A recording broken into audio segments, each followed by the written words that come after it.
Hello everyone and welcome to the next of our EMEA sessions from the PMO Leader Conference. Welcome to our 2024 conference if it's your first session today.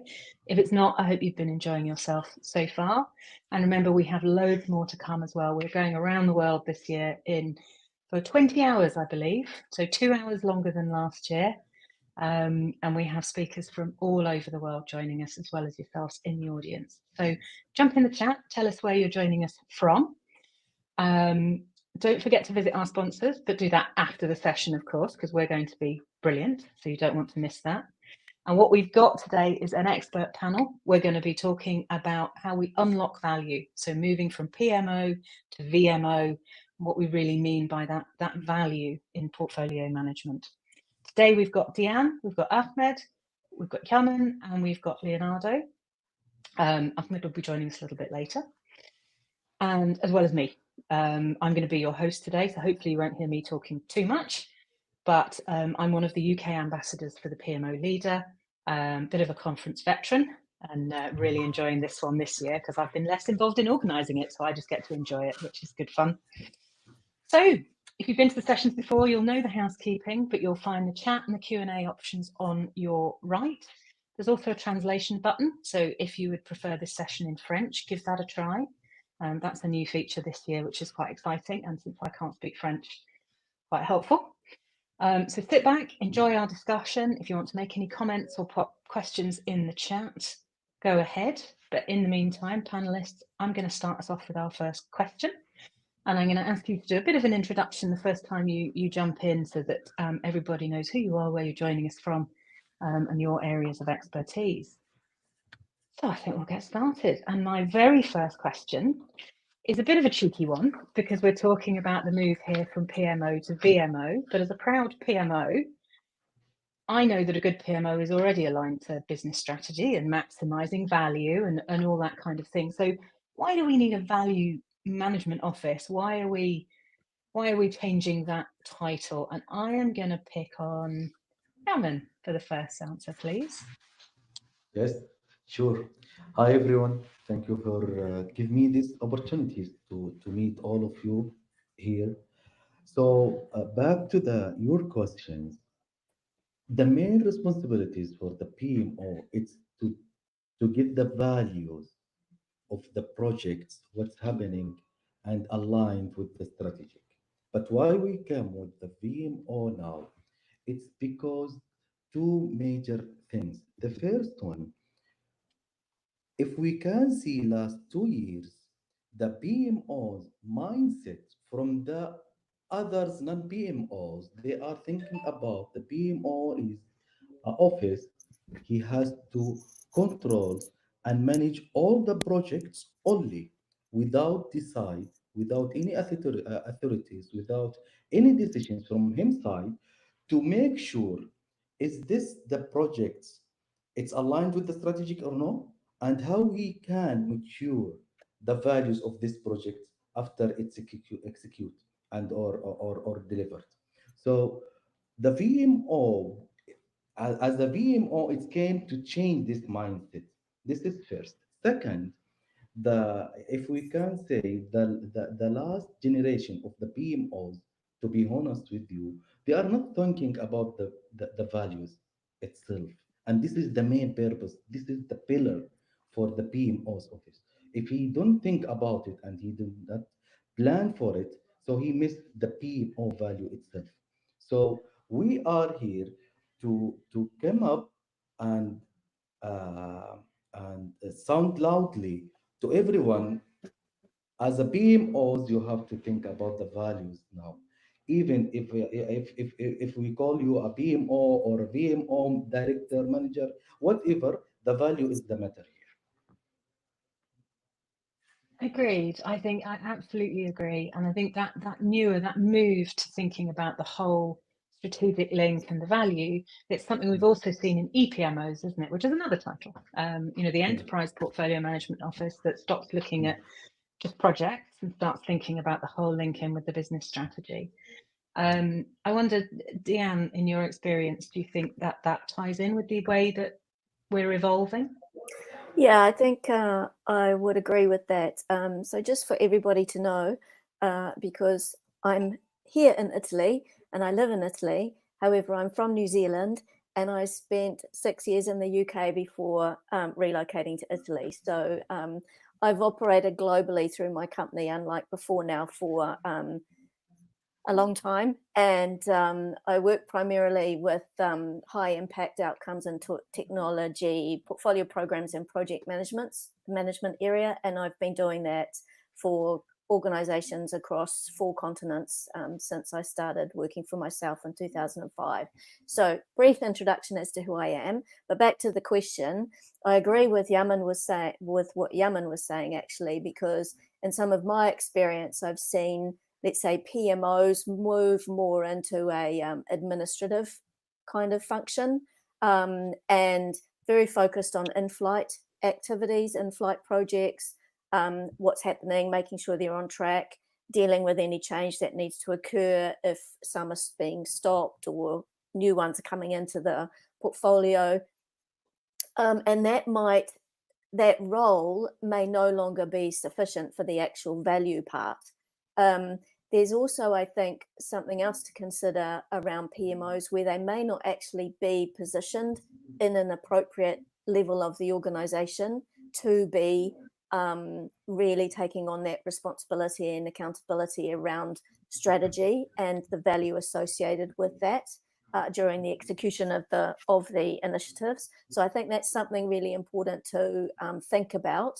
In terms of VMOs, I think, again, they may well be positioned at a level in the organization where they have more visibility, more credibility, more accountability at the executive level, and therefore they are providing those services to the organization that are necessary for identifying and then monitoring, tracking, and measuring the value that's coming out.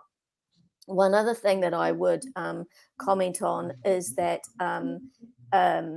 they can also act as a gate or a stage gate of where projects go to die, because they're, looking at, okay, well, are these still providing value against the strategy? And if they're not, do we need to reset them? Do we need to stop them? What do we need to do with them? I think one other point that I'd like to make here is that VMO as a label, it doesn't necessarily mean that it's something completely new that the organization has to set up, because I think that many organizations probably or may already have that activity or that responsibility in their organization or in the business, but they either call it something else or it's a group that acts as a VMO without having that label or being formalized in that kind of way, because it could be part of what the executive team is looking at, bringing other people in as they need them. So I think that's a consideration as well when organizations are thinking about, do we need this, do we not, is it just another admin function? So I think it's something worth considering. I don't know if the other panelists have any comments on that. Yeah, I think we're really talking about a mindset shift, aren't we? From and that PMO to VMO portfolio, you could be running any project brilliantly, absolutely brilliantly, but if it's not adding value to the organization, then it's a little bit pointless. I mean, it's a great case study, but it's a little bit pointless. Yeah. And maybe it's an internal mindset in what are we doing, but it's an external mindset too for the rest of the organization to understand what that function is delivering. And I love you pointed out about where projects go to die.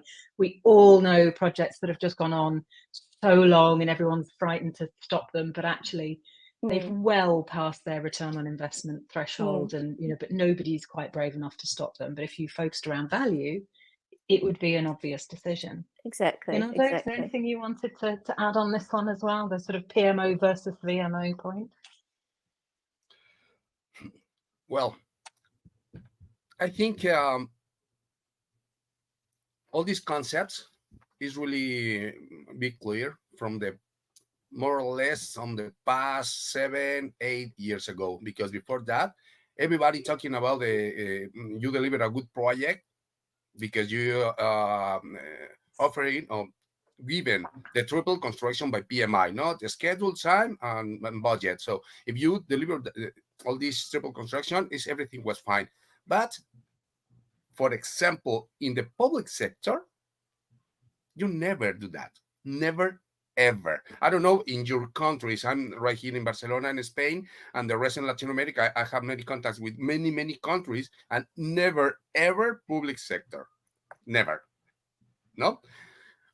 Well, maybe someone of you or our audience work. I've been working in public sector and private sector as well in several industries, but I don't know if someone in the audience someday be part of the PMO, because it really doesn't exist. Value management office, BMO, strategic office, tactical office. Never ever exists about this. Even including right now, maybe for the top level or the steering committee, maybe they can explode their heads, because when you are talking about all these new concepts, they say, "What? I have projects. That's it." Yeah, but we have products as well. We are living in a digital era. In a digital era, the startups never talk about projects. Never ever. They are only talking about products. And since all these startups and companies born, they are delivering value. If not, they are dead in the third day of the week. That's it. It's so simple. So when we are speaking about this, is the same thing. It's my perspective, my point of view. When we are talking about PMO, if a PMO is not delivering value, it's dead. It's shut down maybe in a couple of weeks, maybe in the second cycle, in the second year, no? Because they are starting out, everybody is happy. Why? We are in Disneyland. But after the second year, shut down.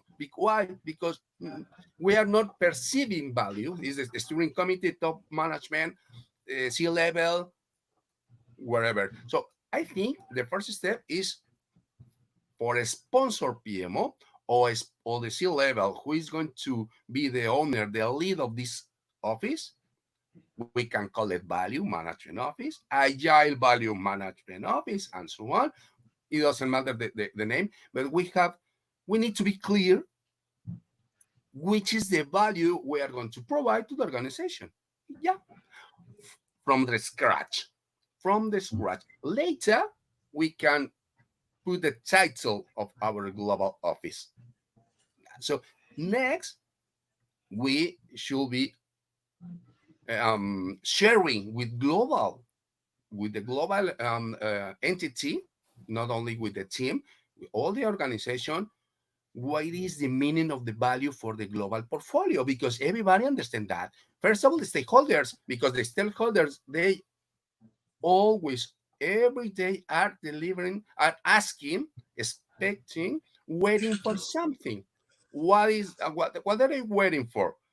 To resolve their problems. So if you're fixing their problems, you are adding value to the stakeholders. It doesn't matter which is the level in all organizations. We are not talking only about the C level. No, no. This is for my perspective. This is a great mistake. That only when as a PMO consultant for my side, when I speak with the steering committee, so something like this is, hey, yeah, you are the first, but you are not the last one, or you are not the only one. You are the first. That's it. But we need to be covered on the radar all the rest of stakeholders that are going to expect something. If we are trying, or we cover, if we can cover the majority of these people, since the first day, we are going to add value to the organization. In my perspective, I was remembering in my last book, PMO Foundation. Then I wrote, I forgot, but I wrote only entire chapter trying to describe it, or trying to share about this. I was remembered in there is two, for my perspective and my own experience, two kinds of value: tangible and not tangible.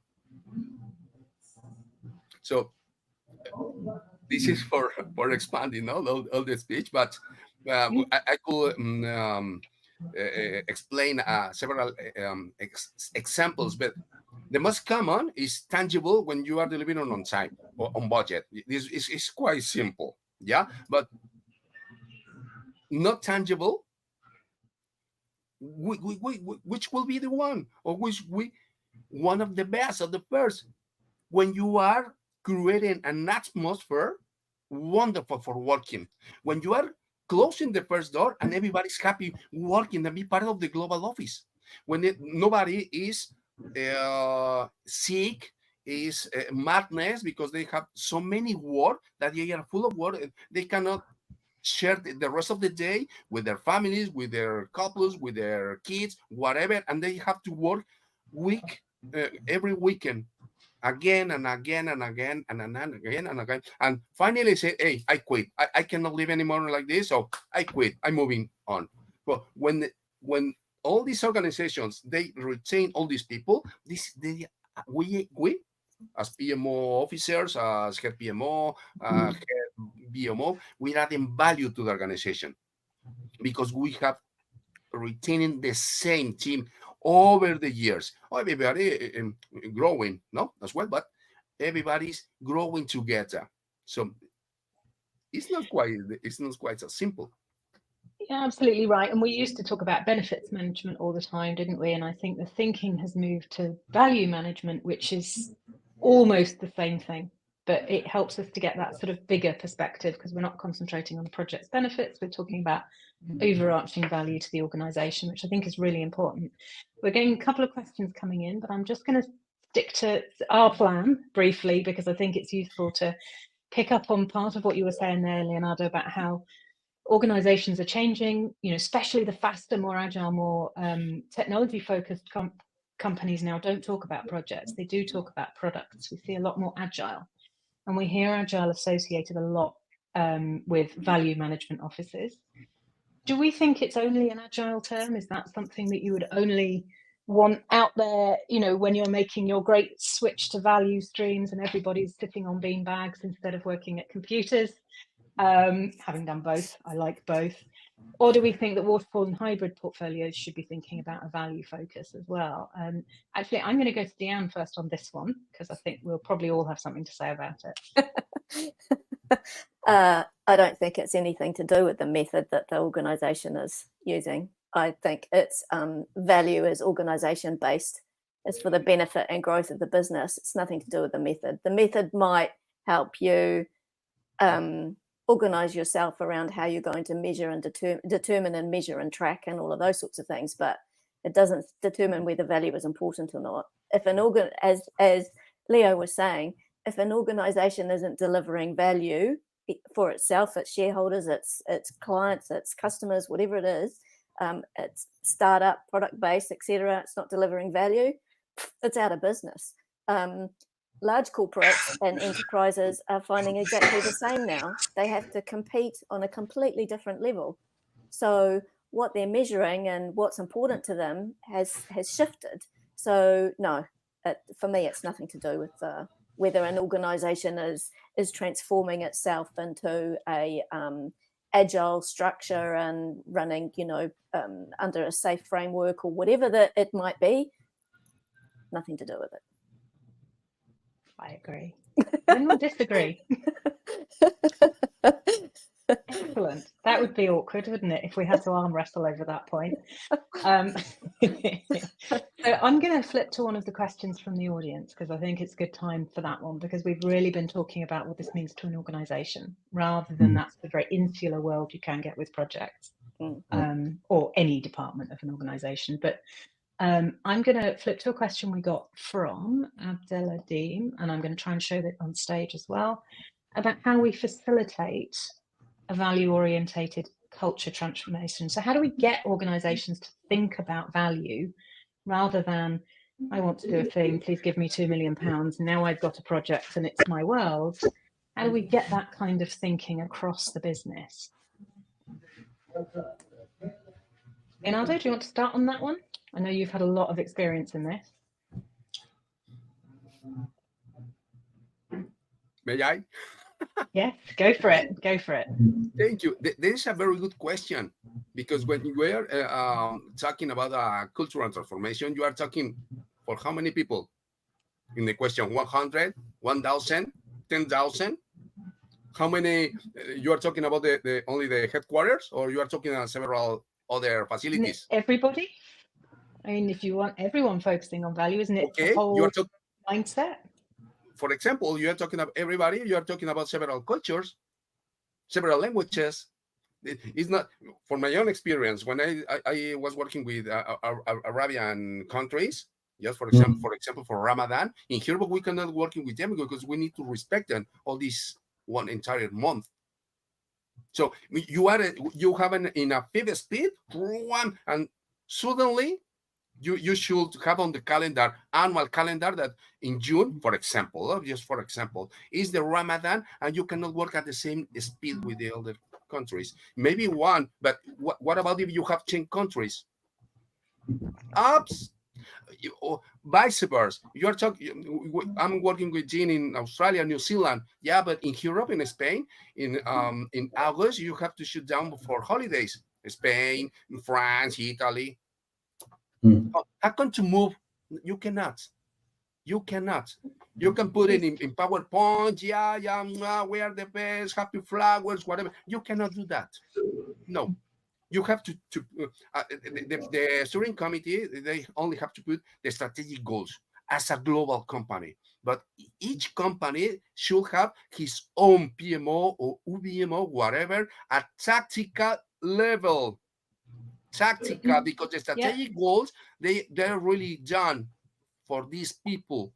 You have to work with a strategic, and when you're working in a strategic level in Spain, it will be easier to working with New Zealand, or with our friend in Yemen in Middle East, or UK. It will be easier because everybody knows which is our tactical roles and goals, and so this is the first one. The second one, it's easier when cultural we are transforming your own country to moving forward strategic goals.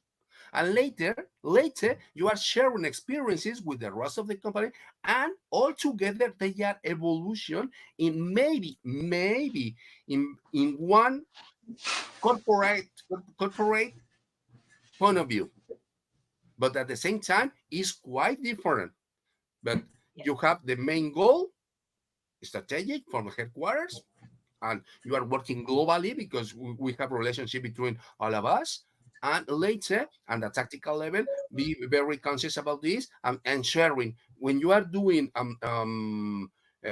don't know, monthly a monthly meetings with the rest of the team, with the rest of the PMOs globally. You can share all the things, and later in some period of time you are evolution all together, but at the same time all are quite different. Yeah. And you're right. You need that regional perspective and that cultural understanding to really sort of embed and get the right engagement. But you also need that global, what direction do we all want to be pointing in, that everybody can sort of link back to. And I mean, yeah, I mean, we had a very good example of this If last you, week, didn't we? When I yes, kindly invited you to a meeting on your weekend because I'd forgotten your weekend started on a Friday. So straight away made a rookie mistake. But I think, give us a little bit more of your experience of that sort of. uh, I need to add something here, Joe.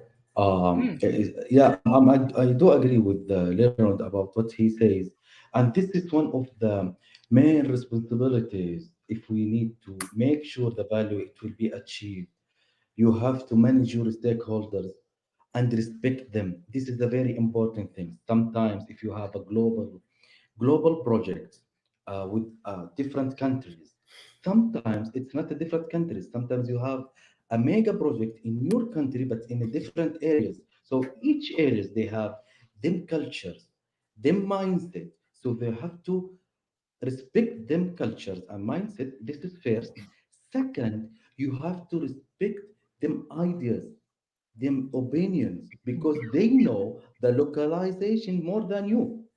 They know what it will be happen in them areas more than you because you are coming from outside. So This respect, it will be driving your project to achieve your values, and this is very important. Third point, I do agree with him. Um,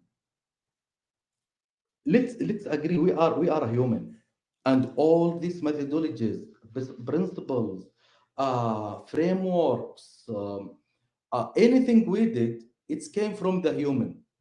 So there is a very big potential. Maybe there is a mistake. It's a risk. Am I right?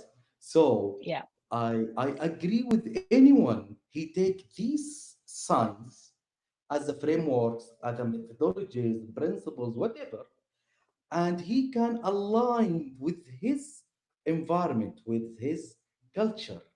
It's not something come from God we have to follow as is. It's not. Yeah, it's a human science, so we can change it and make it as we it's as we need, and as it's helping us to move forward.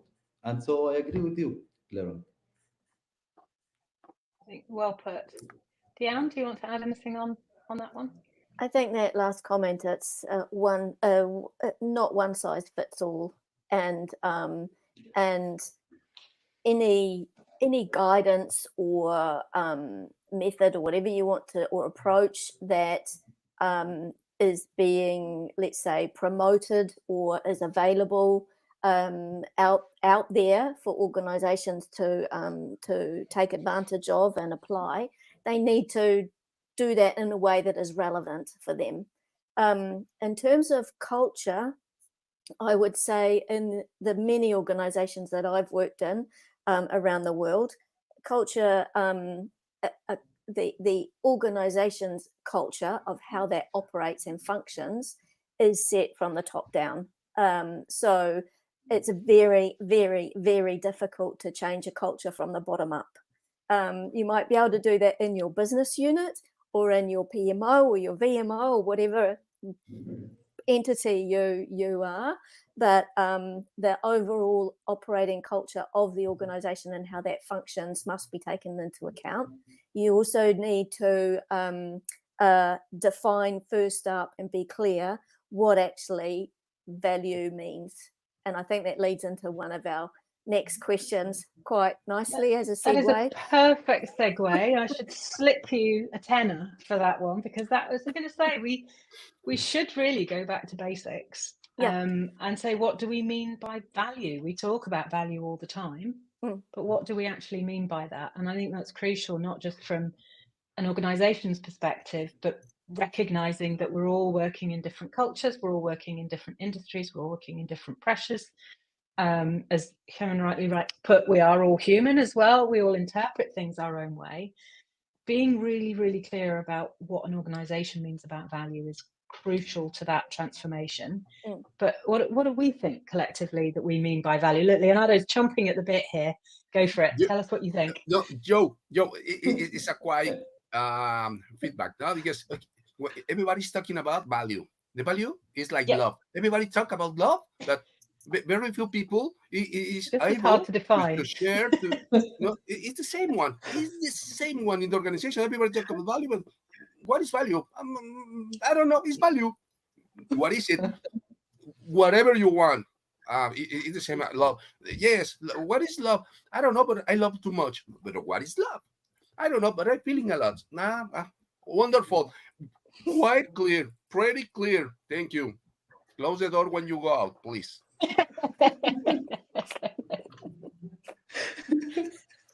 I like the example you put it here, wallahi. Definitely. Who's going to follow that? Thank you. Very, very well put. I think it's so important. I don't want to bring it down from that point, to be honest, but yeah, to make it, so often when we talked about benefits, it was always about financial benefits, because that's something you can point at and that's something you can measure, and it's something you can compare against the cost as well. So you can go, right, brings this money in, it costs that money to do, here's my return on investment, bang. But then you get people saying, well, it's a regulatory project, so I don't have to work out what the value is because we have to do it. And there are so many nuances to what value can be to an organization, to its customers, A regulatory project means preferably your CRO doesn't go to jail. That's quite high value to them, and also to the reputation of the company. So I think this is a good one for exploring. I think, Deanne, do you want to sort of give us a bit of your experience of where organisations have settled on what they mean by value, or what tends to come up? I'm not sure I can actually do that because everyone's different. So Yeah, it's that's true. it's kind of back to what I was saying before in terms of what does it mean to you? What does it mean to your organisation? I think there's something to be said too about understanding what the corporate governance practices are for that organisation, because some of those determine what value means, and then that's got to flow down through the rest of the organisation. But I would also add too, when you're when we talk about transformation, well, what are we transforming from, and what are we transforming to? What are we transforming? And in terms of value specifically, as you said, Joe, in the past it's kind of been monetary value. Okay, what's the money I'm getting back? What's my ROI on my investment? Well, I've got these KPI measures. Have I increased by this percent? Have I added this to my bottom line? All of those kinds of value measurements. But so value can be straight financial. It could also be operational. It can also be growth or streamlining or, cutting back or whatever it is. So there's value in cost cutting. There's value in growth. There's value in streamlined operations. There's value in happier employees. There's value in increased market share. There's value all over the place. So what does value mean, and what are you transforming into? Because one's expectations of value may not be another person's or another executives or another business units or another country's. So the definition of value, of what you're trying to achieve as a value-based organization, is almost open, free for all. Kind of, define that and then see where you go. And it changes through the life of a company too, doesn't Absolutely. it? If you're a startup or for whatever reason you're going through challenges within your organization, then you're going to be focusing, the things that bring the highest value to you might be over the next 6 months keeping the doors open or paying the rent or whatever. Whereas if you are either in a maturer part of your growth or things are going well, you might be thinking about much longer term. You might be thinking about the reputational value to an organization of changes that you're making. But I think you touched on a good point there, that value is different to lots of different companies and organizations, but also through the life of a company. And it can switch quite quickly if there's a downturn or something like that. Suddenly, things that were valuable to a company before aren't anymore, and they have to shift their focus. So it's something that has to be set at that strategy level of thinking about where we want to go and what's important to us. That's how you start to understand your value, isn't it? Just take COVID as an example. Sorry to interrupt you. Just take COVID as an example. What was valuable to an organization in January 2020 was, and a lot of them, quite different in March. Well, how many portfolios would have prioritized upgrading their team's setup in January compared to by March? That if you were looking at your portfolio and prioritizing, the value you would have got from that was that you could kept doing business. That's a really good point. Sorry, Emma, we managed to talk over you then. Go on, you go ahead. No, sorry for interrupting you, but also the value is different between different industries or sectors. Let's say the values of the government project is different than the profit companies, and also it's different on if you are working with the non-profit sectors for social development and these things. So the value here I remember once I was working with one of the consultation company. They are working on a non-profit sector. So the values and the impact is totally different there. It's not ROIs. It's not they build something. It's called SROI. It means a social return of investments. So it's different. Nice. Different else. They are talking about the sustainabilities. They are talking about reducing for the poor people. They are talking about how we can allow all the people own them house alone. So it's a different kind of values you can measure. So We are returning back again to the pillar of the PMO. It's the leader. So the leader mindset here, it should be open and understand this all wide ideas, where he work, why he do this one, what is the values after that it will become. So this is the very important things. And I mentioned this once I start the conversations.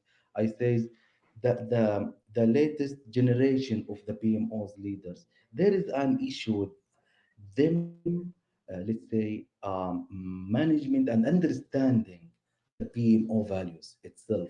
They are thinking about the project only without thinking about the culture, the situations, why we are working here, the questions, the right questions. They are should be answered. They are only take care about which methodologies we are following, which framework we are work on it, and these things.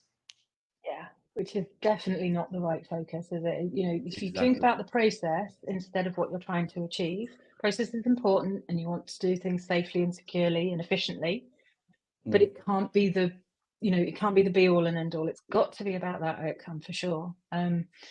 So I think that's another good segue. I feel like I've set you guys up for this, but thank you very much to lead to my next question, which is about what does stop us from unlocking value? Because everything we've said, we all agree with, it's common sense. Why would you certainly wouldn't say, I'm going to deliver something that doesn't have value, or, you know, I'm going to have a PMO that doesn't provide value. So what are the barriers that a VMO or a PMO typically encounter to actually unlocking the value in an organization? Anybody want to start on that one, or I will pick on somebody?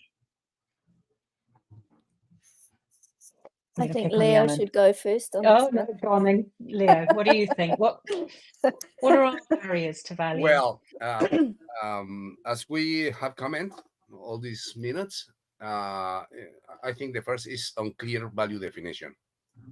Yeah, If we don't be clear what is the meaning of value, all the rest, it doesn't matter.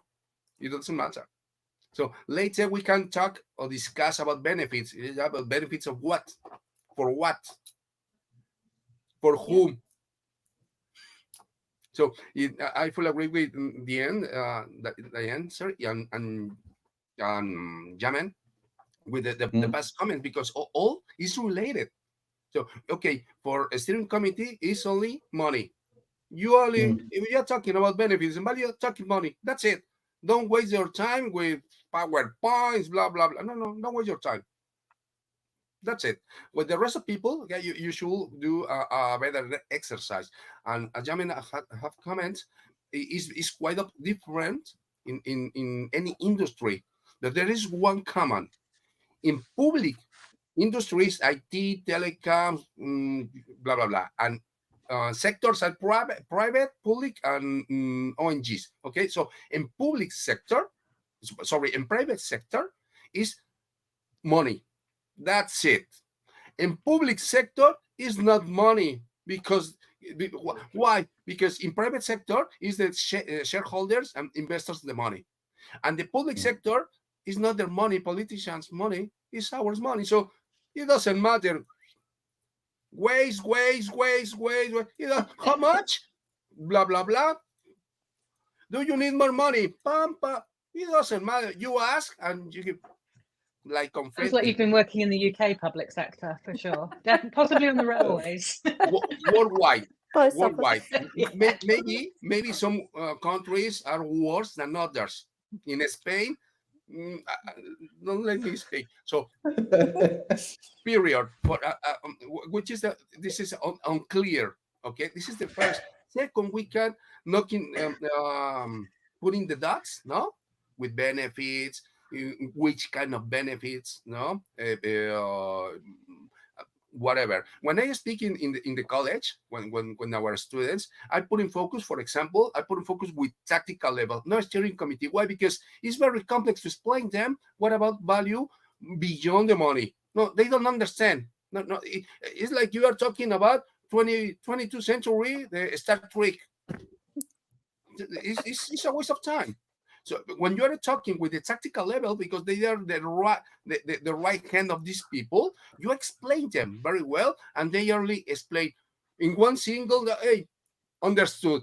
They never understand anything, but they understood because they are the right hand. So this is the tactical. This is the right people. As Jamin said, is the leader of the PMO. PMO, I call it PM officer, with closer than ever with the sponsor of this PMO or sponsor of the VMO, because the sponsor of the VMO is C-level, as this is in the steering committee. If these both roles are quite clear about value, you want to unlock everything.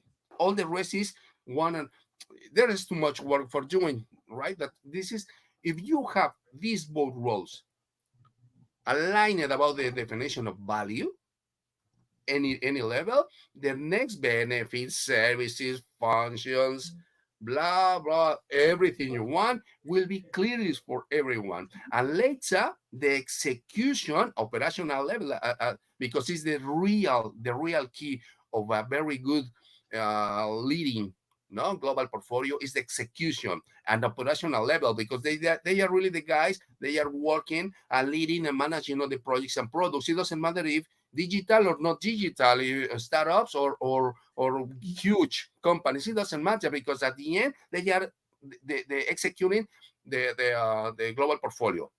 So you have, it's like the top down, but not exactly in the same time, because you are in the middle, top, and execution operational.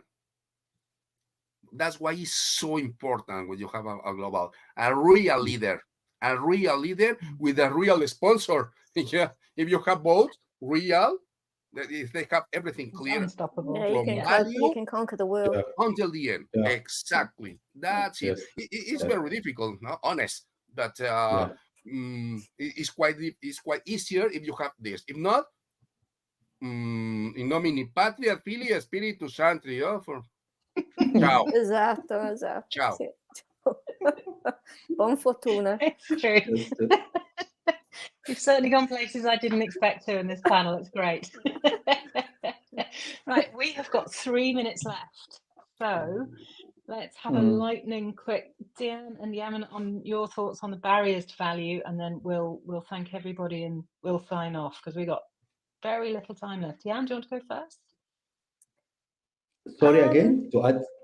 You Yeah, go ahead, and Yaman. then Go ahead. no. Sorry. I No. can't. No. I have disconnect. Then back. Go ahead, please. Okay. I can only echo what Leo said.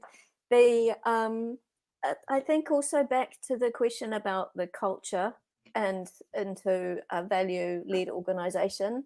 I think there's some kind of just basic questions that could be asked. If all of this money or these huge amounts of money is being invested in whatever it is we're investing in, if you can't or won't check that investment or be clear what value you're expecting from that investment, why are you even spending it?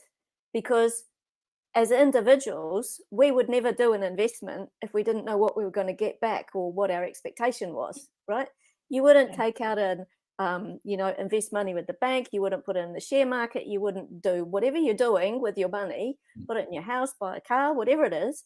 You wouldn't do that without considering what value you expect out of it. So why, an organization, whatever your role is in the organization, would you do anything different? And I totally agree with Leo. If there is not a really strong leader in a position of authority in that organization with a who's actually on a mission that reflects what the organization's trying to achieve and has appropriate sponsors assigned for generating that value to drive the business forward. Agreed. Stop. Okay, it makes it well, not quite impossible, but it makes it very, very hard, doesn't it? Unless you've got You're somebody who constantly can really, pushing stuff uphill with a sieve and not getting very far. So yeah. Agreed. Alan, would you like to have the last word on that before we wrap up? Yeah, I need to just to uh, impress on that. The main and the pillar for the PMO office. The office is the leader. Call it whatever. He's the manager, director, head, whatever. He's the man. If he change his mind, he will change the sponsor mind, and he will change the culture also. So all of them, they will work with them and support him to achieve that values we are looking to unlock. Or let's say it's not unlocking the values. We need to back to the main purpose for the PMO is to make sure the value is achieved. Agreed. Well put. Right, For we the have run out of business. time For the for the business. business. Agreed. Not For for a the little bit of business. the business, or not for the For person who decided they had a pet project. Yes, yes, Everything is a cycle. We are in another cycle. We are closing one and starting another one. And EA, we haven't enough time for talking about of discussing about this, but EA now is a better tool for helping us for everything about this, because the EA is not only ChatGPT. Please, no. We need the main photo, okay? But if the main photo is right here, is not in the tools. If we're knocking, no, sorry, if we are starting working with this and putting all the tasks, all the software, whatever, and putting practice all together with the roles, with we can take so many frameworks out there. We can use PMO value ring. It was the first one, the first one when it's talking about value. For example, there is another one. Okay, you can buy my book, PMO Foundation, that I explain a complete chapter, a full chapter about talking about value. Yeah, for example, another but there are so many colleagues that. So if we are using right here, right now, all these tools with our minds, we are starting another cycle and everything changing. This is my perspective, my opinion after 25 years later for my leading my first PMO. Now is the time real for grow up everything about this PMO, BMO, CTO, AMO, no, whatever. This is the time after so many years in pause, no, in like the bears, no, on the cave sleeping. Now is the time. That is my perspective. I think so. Who knows? I think we will try I it. completely agree with you. I think that's the perfect place to wrap up too, because we've said earlier that, you know, everybody's human, and that introduces mistakes and it introduces error. But I think what we've also encapsulated here is that that's what also introduces the common sense and the true value that you bring to an organization, because you've got a human being there using their brain and their knowledge and their insight to really drive things forward and to unlock that value. Absolutely. So I'm going to throw my pen around. I'm going to thank you all so much for your time today, for your incredible insights, and for sharing your knowledge with us today on the conference. I'm going to encourage everybody out there listening today to get out and network, go and talk to the sponsors, connect up with us on LinkedIn if you want to find us. And thank you very, very much for joining. I'm going to end the session there and say thank you very, very much indeed, everyone. Thank you, everybody. Thank you. Thank you very much for having. And remember, the future is today.